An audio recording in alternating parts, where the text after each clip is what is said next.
Good evening, my fellow students, my fellow children. So today I dug up something. I've got so many of these.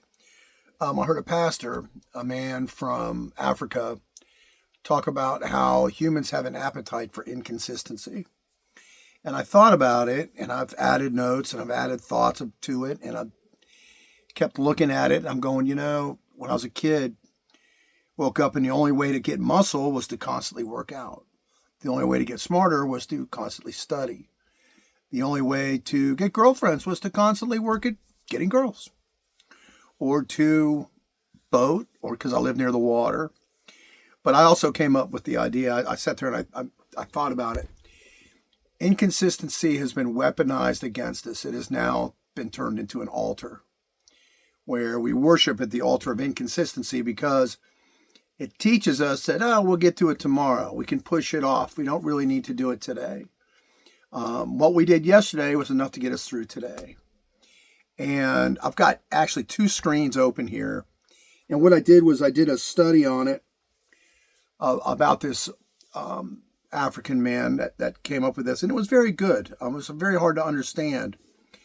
But there's just so much information on it about the weaponry that has been used.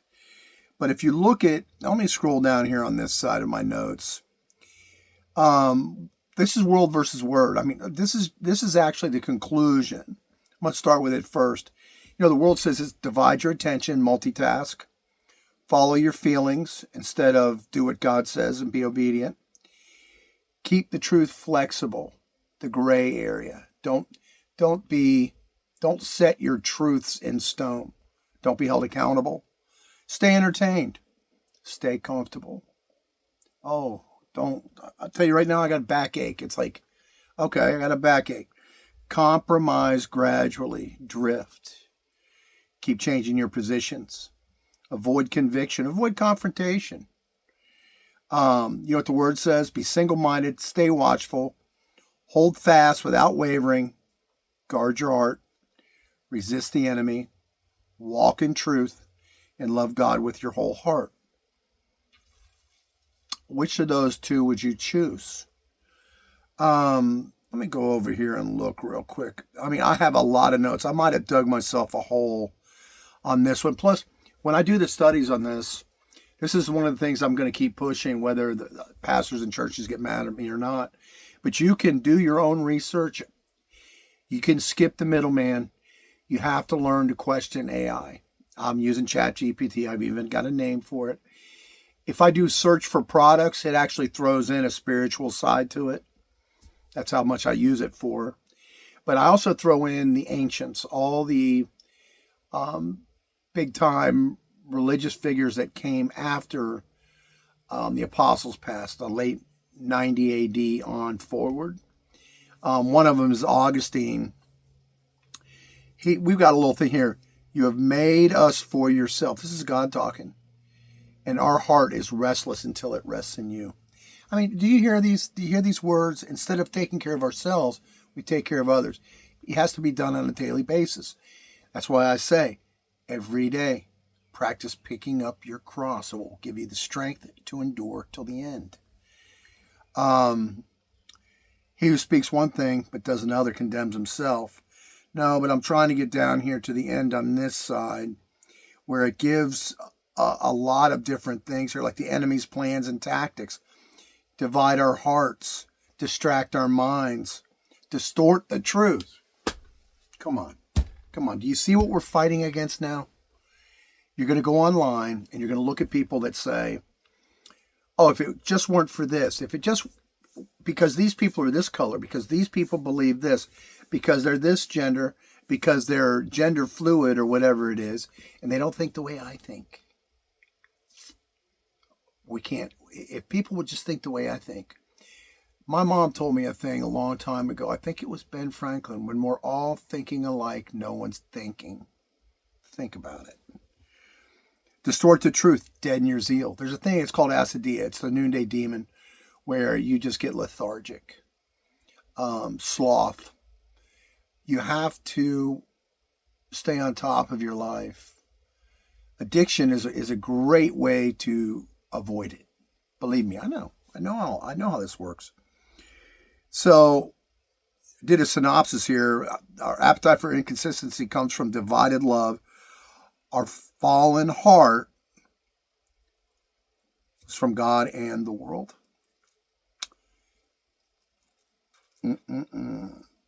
It just keeps getting better. Let me see if I can get this straightened out here. Hold on a minute, guys. The enemy's strategy is make truth seem negotiable, keep the heart divided and distracted, replace zeal with comfort, twist the word into half-truths. Come on, guys. We've all done it. God's remedy is singleness of heart, holding fast without wavering. So I've got a whole bunch of leads that I did too. I think I got myself in over my head over this inconsistency as an altar. It's been weaponized because it's been very hard for me to do these every day. We've just released a podcast. My friend who's in control of it has warned me, you have to be consistent. And consistency is one of the things that I have a problem with. Doing the same thing every day. I mean, doing the same things that I need to do in order to move forward or feel secure in who I am as a person every day. It's very difficult, and I can only imagine what it's like for the younger people that have so much stuff to do, so many other younger people to interact with. When I was growing up, you were on bicycles digging around and you had cars. You didn't have cell phones. I told my daughters a story one time where I broke down in my car in a rainstorm with my girlfriend, and I said I had to go up to the house and knock on the door. And they said, Dad, that's so stupid. I go, what do you mean stupid? Why didn't you just use your phone? This was 1978. So the enemy also wants to divide your heart. Once your heart's divided, you're not giving your strength to one side or the other. Okay? You're not consistent in doing that. There's just distraction of your mind, the distortion of the truth. There's just too much of this that I might have got myself a little bit over this, but a few of the other enemy strategies for distraction of mind is notifications, entertainment, outrage cycles. I didn't even think about that. There's cycles of outrage. That's in endless scrolling, noise, artificial urgency, artificial energy. I mean, I hear from my daughter about people at work that run, cause problems, cause drama, always upset, and they never seem to get anything done. When you're in a working environment, you know who pulls the most weight. And they're constantly inconsistent. You, if you're always pulling the weight, you're consistent. So a distracted mind struggles to even see God. Normalize compromise. Okay. So sin no longer appears dangerous and it becomes constant background noise. Sin's always back there, talking in your ear. Practice peace, practice quiet. So, not to get off topic about inconsistency, I consistently pray to God every time in the morning for revelation about the Word. My prayers are not great to God. I try. I think about them all the time. I think before I get out of bed, I try to make them my first thought. Having your thought, taking God off of that shelf, out of the closet in the back of your mind, and bringing him out in front, keeping him in front of you, is one of the most important things you can do. I'm reading a great, as my dessert right now, a great sci-fi book. Takes me out of it, makes me think of things that the worlds that are out there that God has created for us and given us. We have worlds within us. Our emotions are a world. And yet we don't see them. And you don't really read a lot about it in the Word because there's too much. God has given us what we can handle. We still have to turn it over to him. But he's given us what we can handle without breaking apart, unless we self-inflict. I'm reading the Old Testament. I'm watching king after king after king self-inflict and blow themselves up. You talk about consistency. Consistency of the explosion of Jewish kings, one after the other after the other. Only a few survived it, the test of massive wealth, massive power. And you can't even use the singular word of Jewish king because all kings do it. Very few good kings. If there were good kings, there would be great kingdoms that the people were happy with and didn't have slaves or serfs or the poor. We're going through it right now. Nothing different. We haven't changed since Rome. Consistency over thousands of years for our governing systems and bureaucracies. So the entertainment glorifies lust, greed, vanity, self-worship, rebellion. Right here. Paid rebellion and lip service to God for 4 decades. And he snapped me to it. And one day, shortly, I'm going to go ahead and tell you all about the vision that I had, a waking vision. Never went to sleep for it. I was in the same place and saw it. Mockery of holiness. Now you're asking for trouble. I don't even like to go there. Woe to those that say good is evil and evil is good. There's just so much here. A divided heart eventually produces spiritual instability, lukewarm faith, emotional confusion, and moral compromise. What if we eliminated 2 things in one day? What would we do? What if we eliminated our sexuality, where we followed the word, and it was just removed, and you could spend all the time, because I remember as a kid, you wanted to chase girls. I grew up near the beach. They didn't wear any clothes, okay? You knew what every girl looked like. It wasn't all the guys. I got pictures. But that's what you chased. You chased a girlfriend. And the girls chased a boyfriend. And now it's become ridiculous. What's on TV, what our kids see. Billboards on the side of the road for gentlemen's clubs and porn. And our children see this one. Hey, mommy, daddy, what's that? What's that? Ridiculous. It's awful. If we remove that, I don't even know what else we'd have to remove. How about pride? Everybody has so much pride. In America, we don't believe in submission or obedience because we're Americans. Well, we are certainly being taught obedience. I put several studies together. All right. And the world, your mind is fragmented now. Everybody's mind is fragmented. You're thinking in different dimensions all the time, and you think, hey, I'm in different dimensions. Not good. We're told to pursue truth while constantly consuming distraction. We're encouraged to seek peace while feeding anxiety, outrage, violence, lust, greed, envy, comparison, violence through media and entertainment. And the world celebrates contradictions as freedom. So now guess what we have? This was not like it was. Multiple identities, shifting moral standards, endless digital distraction. If you'd have said those words, endless digital distraction, when I was a kid, we'd be like, what are you talking about? Oh my God, multiple personalities? It's a Sybil. They go in the funny farm. Okay? Spiritual compromise? Yeah, spiritual compromise.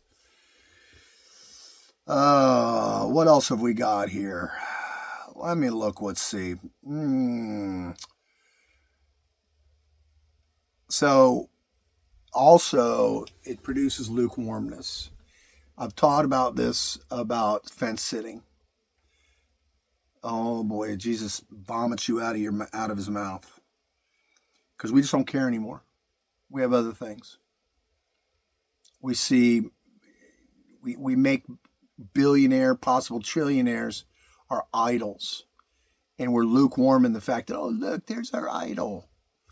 And we don't worry about it. We just try to make sure we got food or our drugs or our alcohol or our sex or whatever else we have.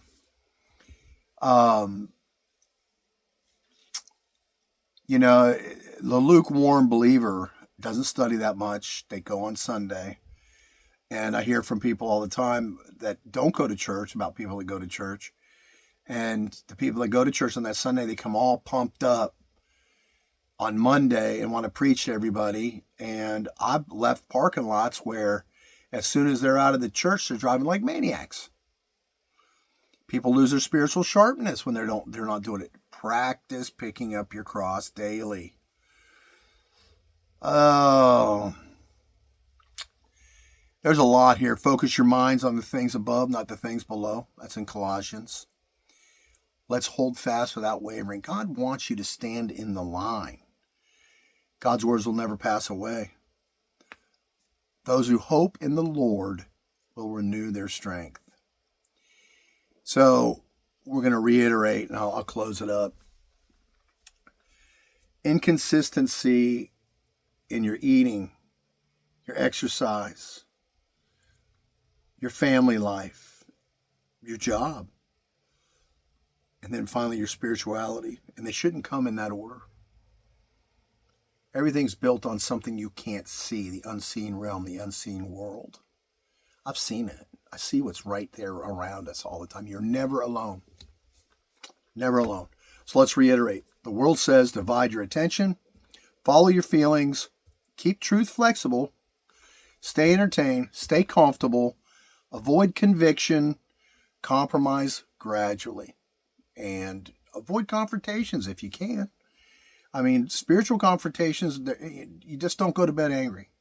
The word says, be single-minded, stay watchful, hold fast without wavering, guard your heart, resist the enemy, walk in truth, love God with your whole heart.